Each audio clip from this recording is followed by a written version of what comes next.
Alright, the obvious change in this one was the Wolves assigning Rudy onto Nikola to start.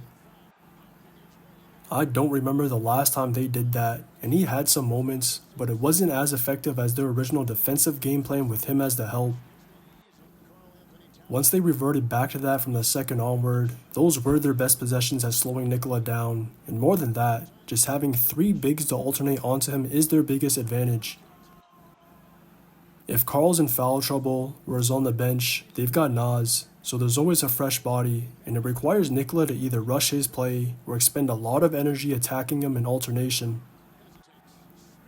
Now, in order to conserve his energy, his tendency is to play the pop, and if he's settling from deep, he's not putting pressure on the defense, so that's a win for the Wolves.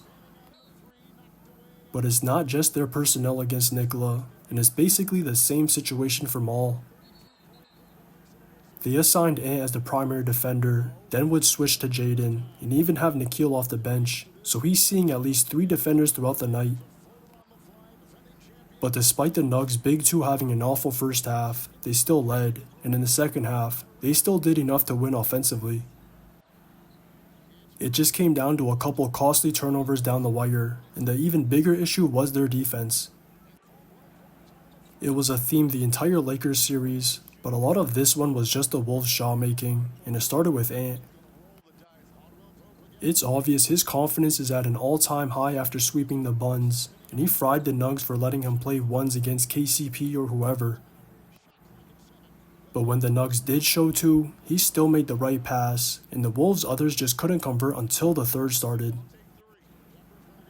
The big adjustment was just having Mike run the offense more, and he made a concerted effort to get Carl a few mismatches early to get him going. But then when he got into foul trouble, Mike did the same thing for Nas, and that was crucial after Carl's stretch. Now Nas is in a rhythm, so there's no lapse offensively with Carl on the bench, and he just took him home in the fourth. It started with Mike hitting that timely tray on the bailout, and then Nas doing the same thing later during his game-winning stretch of 10 straight. Those were the biggest shots of the night, but that dominant second half all goes back to Mike unlocking their bigs, and if the entire team is going to play at this level offensively, it's scary for the Nugs. Just watch the tape. Leaning, spinning, shot, sticks it! Man.